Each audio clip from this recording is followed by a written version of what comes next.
नगनी मुख पे शोभा घूंघट पटकी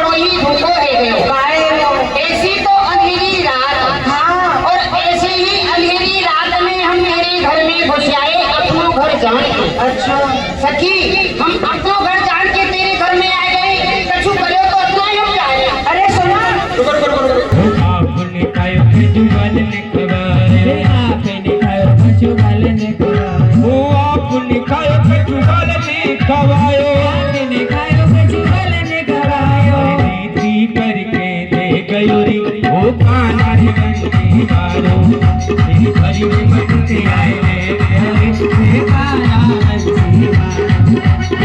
गाना बंसी वारो हरी राधा को है प्यारो, गाना बंसी वारो हरी राधा को है प्यारो, तेरी भरी रे आई ले गयोरी गाना बंसी वारो तेरी भरी। राधे राधे, जय श्री कृष्ण। आप देख रहे हैं तिलक पत्रिका में हूँ आपके साथ सुशील गोस्वामी। ब्रज मंडल में राधाष्टमी के बाद भगवान श्री कृष्ण और राधा की महारास की लीलाएं शुरू हो जाती हैं। अष्ट सखियों के गांवों में रोजाना अलग अलग तिथि पर अलग अलग तरह की लीला संपन्न होती है। लीला के क्रम में जो अनंत चतुर्दशी है और पूर्णिमा का जो मिलन होता है, उसके बीच में ये सबसे एक अलग अनोखी लीला होती है चंपक लता सखी के गांव करेला गांव के मड़ोई रास मंडल पे। मड़ोई रास मंडल के बारे में कहा जाता है कि यहाँ भगवान ने अपनी बड़ी लीला की। जब महारास होता है तो भगवान श्री कृष्ण और राधा रानी को जो मुकुट धारण कराया जाता है वो 5.25 सेर सोने का होता है, लगभग 5 किलो के करीब वजन होता है। और ये जो स्वर्ण मुकुट आप देख रहे हैं भगवान श्री राधा कृष्ण ने धारण कर जो लीला कर रहे हैं, ये लगभग 450-500 साल पुराने मुकुट हैं। कहा जाता है इनके बारे में अलग अलग लीलाएं ब्रजवासी बताते हैं। एक कथा ये मिलती है कि दतिया के महाराजा ने रास मंडली के जब भगवान माँ लीला कर रहे थे तो उनकी परीक्षा करने के लिए एक ऐसा मंच तैयार किया जहाँ पर भगवान के जो छोटे स्वरूप है कृष्ण ना चढ़ सकें। 20-25 फुट ऊंचा मंच बना दिया, लेकिन जब जो रास मंडली के स्वामी थे उनके नेत्र सजल हो गए। भगवान से प्रार्थना की कि आज ये भगवान की परीक्षा ले रहे हैं, अगर इसमें कहीं पर भी थोड़ी सी भी कमी रह गई तो भक्तों का विश्वास उठ जाएगा। बस भगवान ने स्वामी जी के मन के भाव को समझा और फिर ऐसी लीला की कि वो नन्हा सा कृष्ण स्वरूप बालक एक ही छलांग नीचे से लगाई और ऊपर 20-25 फुट ऊंचे मंच पर जा पहुंचा और वहां जाकर उन्होंने बैठे राजा कंस को पछाड़ दिया। बस ये लीला देख राजा का हृदय गदगद उठा और अपने ऊपर पश्चाताप होने लगा कि मैंने भगवान की परीक्षा ली है। फिर उस पश्चाताप में उसने 5.25 सेर सोने का भगवान कृष्ण और राधा का मुकुट बनाकर भेंट किया। तो ये कथा ब्रज में बहुत प्रचलित है। दूसरी कथा ये कही जाती है कि जो रास को जो प्रकट किया था घमंड देवाचार्य जी ने, आप देख रहे हैं कि यही रास मंडल है, राधा कृष्ण का झूला है और इसी राधा कृष्ण के झूले पर भगवान लीला करते हैं और झूला झूलते हैं। और यहीं पर उन्होंने घमंड देवाचार्य जी ने 2 बालकों को राधा कृष्ण का स्वरूप बनाया और कहते हैं कि ये स्वयं प्रकट मुकुट। ऐसे ही सैकड़ों वर्षों से भगवान राधा कृष्ण को धारण कराए जाते हैं। प्यारे श्याम सुंदर, एक बात बताओ कि आपने अपने हाथ रखे तो चेटी भी नहीं है, परंतु का चेटा भी नहीं, ये है। अब वर्तमान में इतना कीमती मुकुट होने के क्योंकि 5.25 सेर सोना इसमें लगा हुआ है, ठोस सोने के बने हुए हैं। इसके अलावा इसमें मोती, माणिक, पुखराज, हीरा जवाहरात आदि जड़े हुए हैं। तो इसके करोड़ों रुपए इसकी कीमत है, इसलिए इनको बड़े सुरक्षित ढंग से और पुलिस प्रशासन की निगरानी में रखा जाता है। साल में केवल एक बार इसी रास के समय पर यहाँ इनको प्रकट किया जाता है। और आप देख रहे हैं कितना सुंदर भगवान राधा कृष्ण इन्हें पहनकर यहाँ उन्होंने रास किया। गाँववासी आते हैं, बाहर के श्रद्धालु आते हैं और इस लीला का आनंद लेते हैं। यहाँ की जो परंपरा है इसके बारे में यहाँ के जो ब्रजवासी वर्तमान में जो मुकुट जिनके परिवार के लोग इसकी सुरक्षा कर रहे हैं, लगभग 200 वर्षों से वही परिवार यहाँ इस लीला को करता हुआ आ रहा है।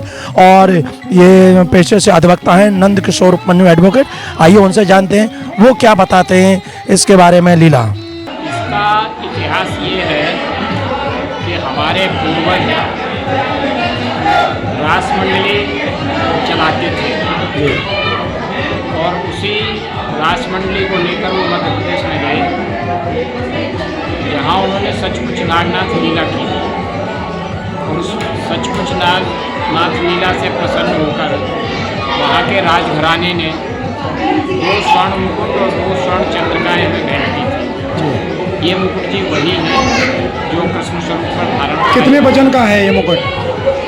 मुकुट एक्चुअली हमने हमेशा उसे अपने इष्ट और ठाकुर के रूप में देखा है, इसलिए हमने कभी वजन का वो नहीं किया। लेकिन जो उनके बारे में जो कहा जाता है उसके मुताबिक वो 5.25 सेर सोने के हैं। ये हम सुनते चले आए हैं जब से पैदा हुए, हमारे पूर्वज भी यही बताते चले आए हैं। लेकिन हमने उसे कभी स्वर्ण की दृष्टि से नहीं देखा, हमने अपने इष्ट के रूप में माना है, अपने ठाकुर के रूप में माना है, उसी रूप में हम पूजा करते हैं। कितने वर्ष प्राचीन होंगे ये लगभग? देखिए करीब 200 वर्ष तो हमारे परिवार के साथ इनको हो गए और उससे पहले उनके पास राजघराने में कब से थे ये इसकी हमें जानकारी नहीं है। तो क्या ये घमंड देवाचार्य जी से भी जुड़े बताया जा रहा है? घमंड देवाचार्य जी से मेरा ही परिवार जुड़ा हुआ है जी। घमंड देवाचार्य जी ने रास लीला का प्राकट्य किया, इसको पूरा ब्रजमंडल और पूरा देश विदेश जानते हैं।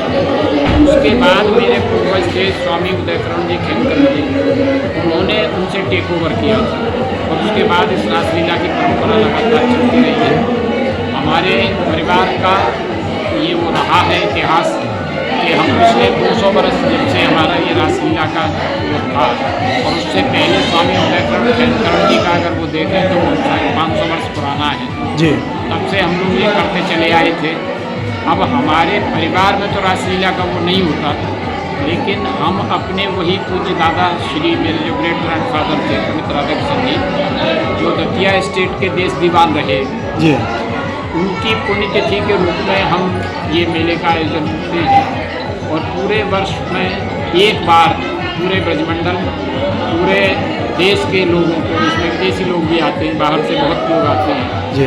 उन सबको हम एक दिन जो है ठाकुर जी का दर्शन कराते हैं, चंद्रिका जी का दर्शन कराते हैं और यहाँ महाराज का हम आयोजन करते हैं। तो बाकी दिन कहाँ रहता है मुकुट? बाकी दिन तो अपनी सुरक्षा घेरे में रहते जी। हैं। और अनंत चतुर्दशी के दिन होता है महाराज या मड़ोई में? नहीं, अनंत चतुर्दशी नहीं, आज पूर्णिमा है। पूर्णिमा के दिन? आज पूर्णिमा है। श्राद्ध का जो पहला दिन है वो मेरे उन ग्रेट ग्रैंडफादर जो दादाश्री थे उनकी पुण्यतिथि में हम उस पर ये मेले का आयोजन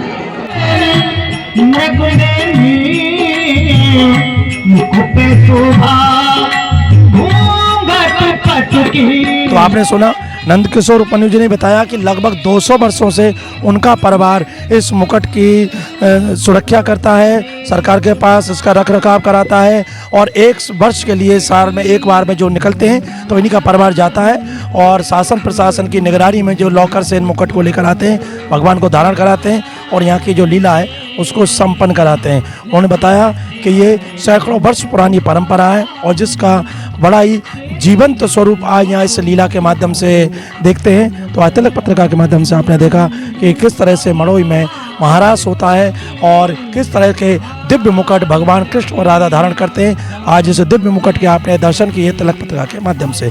तिलक पत्रिका के लिए अपने साथी कैमरा पर्सन रिंकू वर्मा के साथ बरसाना से मैं सुशील गोस्वामी।